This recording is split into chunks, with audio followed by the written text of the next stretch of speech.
One plot point from Ahsoka season 1 introduced a very confusing Ahsoka Tano contradiction that the show must address in its upcoming second season.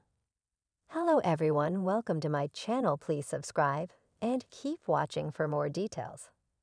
Ahsoka season 2 must address inconsistencies in her character, particularly regarding her stance on attachments.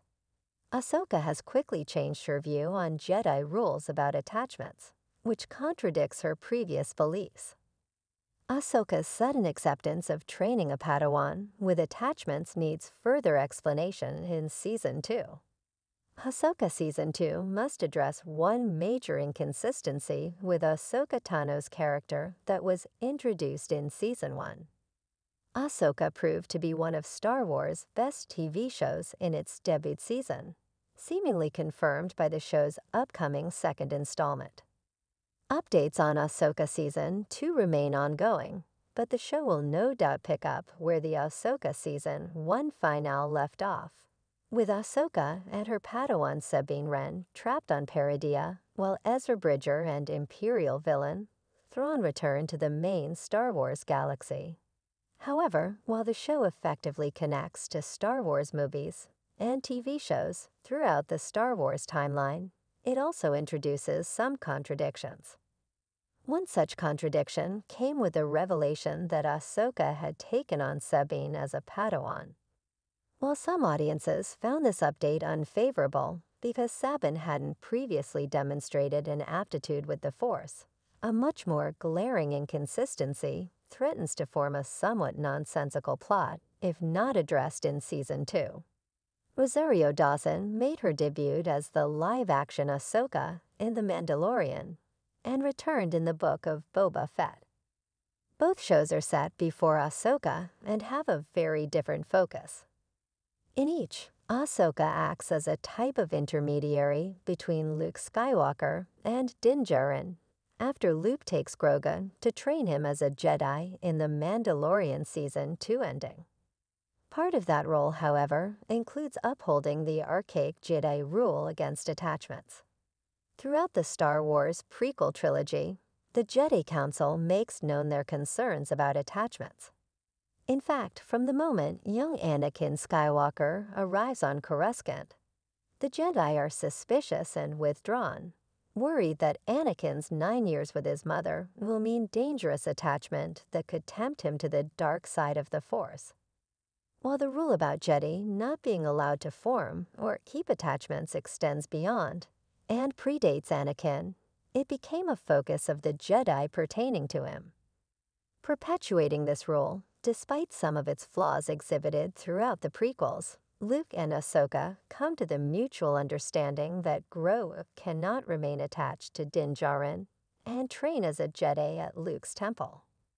Ultimately, Luke forces Grogu to pick between the path of a Jedi and a life with Din Djarin. Ahsoka, despite seeing the pitfalls such rigid rules against attachments can bring about, was in full support of this decision by Luke.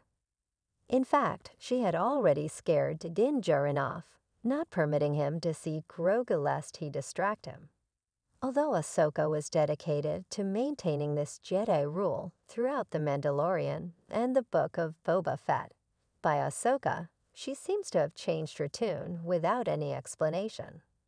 In fact, this change of heart happened well before Ahsoka, pushing it even further into the Mandalorian timeline, only making things more confusing.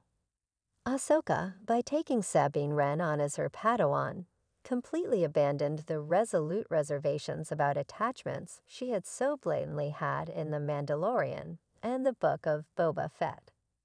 Sabine Wren, arguably even more than Grogu, had significant attachments. Despite more than a decade passing since Star Wars Rebels when Ezra Bridger disappeared, the start of Ahsoka reveals that she never gave up her desperate search for him. Rather, she is obsessed with finding him, so much so that it comes up multiple times in the first episode, culminating in Ahsoka discovering that Sabine keeps the holo message from Ezra asking her to find him readily available to her. Moreover, Sabine had considerable time to form attachments, coming to see the Rebels' ghost crew as family. This decision to take Sabine Wren on as a Padawan, in spite of her clear attachments and tumultuous feelings, completely undercuts Ahsoka's position on attachments in The Mandalorian and the Book of Boba Fett. Moreover, it makes her choices downright confusing. It isn't clarified when or why she had such a sudden change in perspective. And if anything, it makes her character seem contradictory. One of the most confusing aspects of Ahsoka's rapid change of heart about attachments is the fact that she had a very good reason for standing by the Jedi Council's rule.